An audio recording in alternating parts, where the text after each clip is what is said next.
दर्शकों, आप सब लोग कैसे हैं। मैं यही ध्यान और भावना करता हूं कि आप सब लोग कुशल मंगल से होंगे, प्रसन्नचित्त होंगे, खुश होंगे।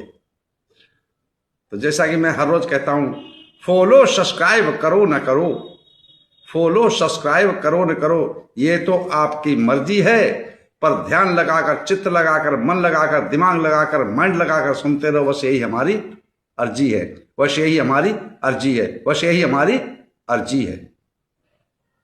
तो जैसा कि हम लोगों दंपति का पाठ, गाथाओं का पाठ चल रहा है, चलते हैं आज की गाथा की तरफ।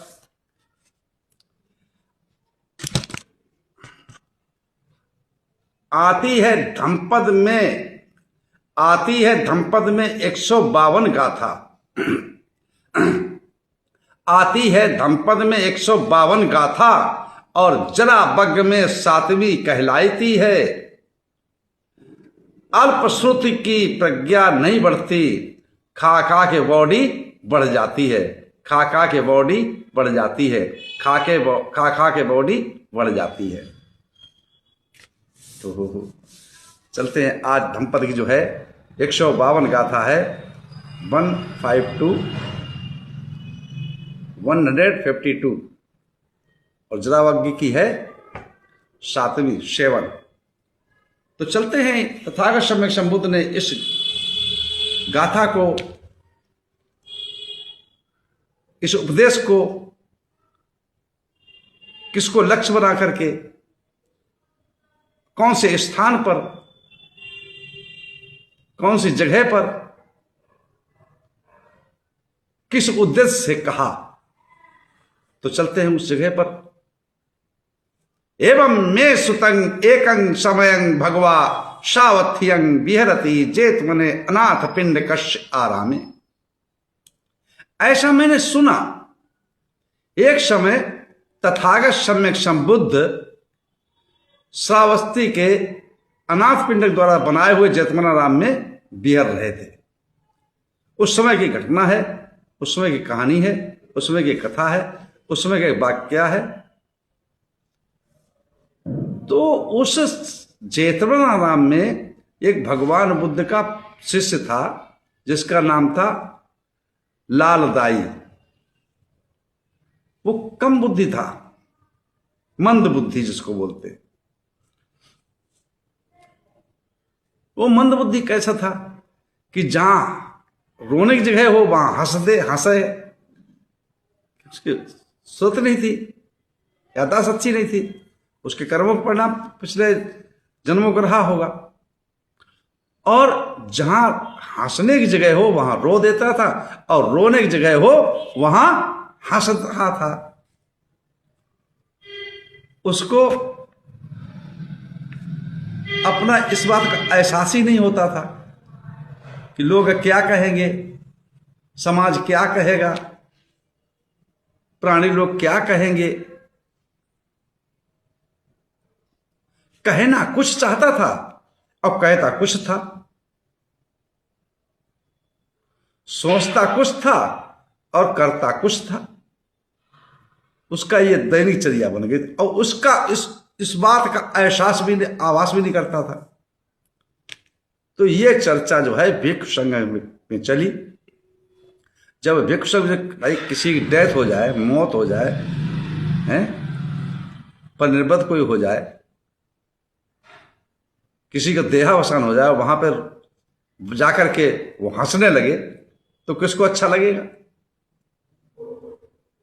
हैं? और जहां अच्छा कार्यक्रम हो, अच्छे प्रवचन चल रहे हों, सब खुश हों, सब हंस रहे हों, वहां ये रोने लग जाए, तो किसको अच्छा लगेगा? आप लोग बताइएगा। तो ये चर्चा जब भिक्षु संघ में चली, तो भिक्षु संघ में जब चर्चा चली, तो भिक्षु संघ ने की चर्चा चलने के पश्चात तथागत सम्यक संबुद्ध तक ये बात पहुंची। तो तथागत सम्यक संबुद्ध ने उसी समय भिक्षु संघों को एकत्रित किया, आमंत्रित किया, इकट्ठा किया, और उसी समय इस गाथा को कहा है। कौन सी गाथा को? 100 दंपति की 152 गाथा, जो जरावग्गी की 7वीं है।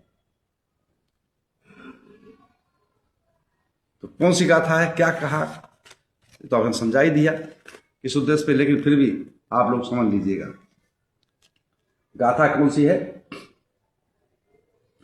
अपसुतायं पुरुषो बलिबद्धो वजीरति मंसानि तस्य बड्ढन्ति पय्या तस्य न बड्ढति।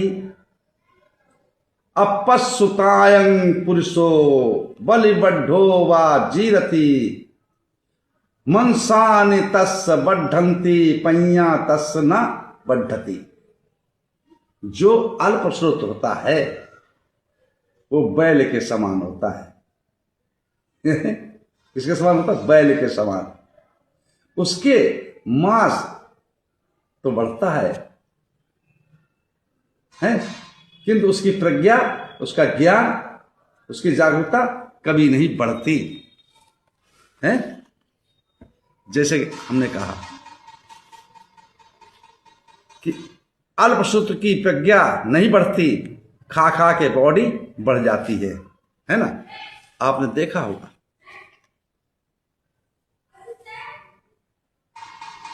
सब लोगों ने देखा होगा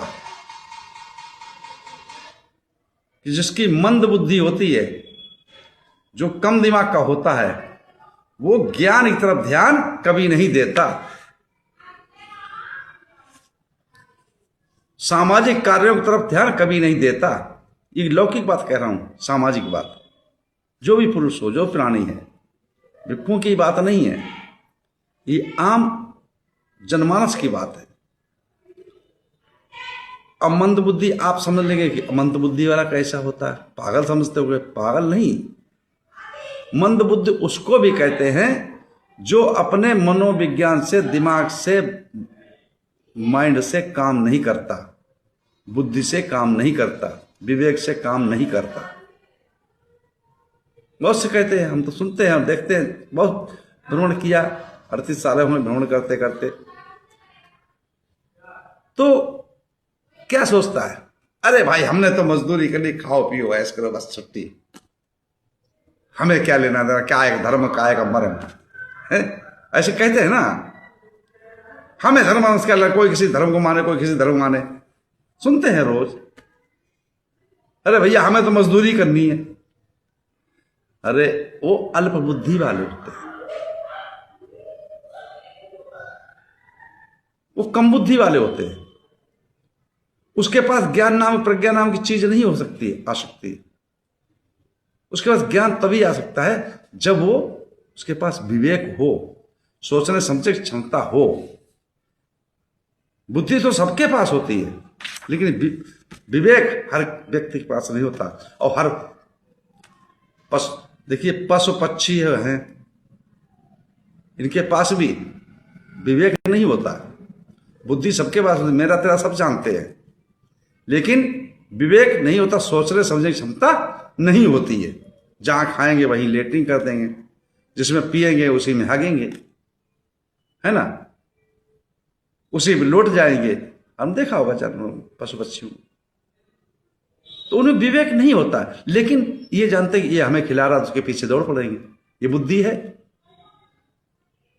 ना।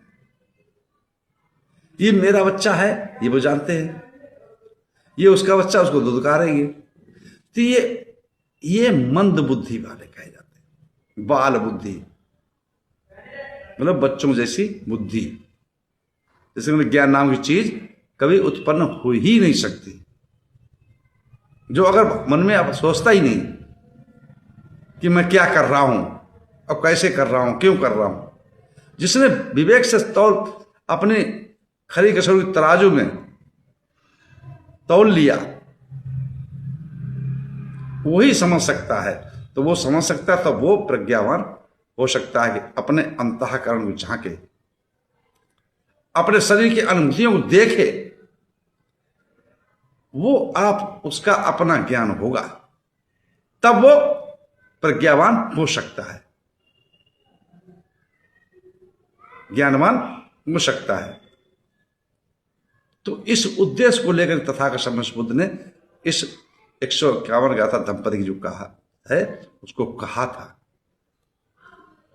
तो इसी के साथ मैं अपनी वाणी विराम देता हूँ। आप सब लोग मंगल हो, कल्याण हो, सुखी जीवन हो, निरोगी काया हो, दुख दूर हो जाए, सुख से वास करो, हमेशा प्रशंसित रहो। आप सब लोग मंगल हो, मंगल हो, मंगल हो।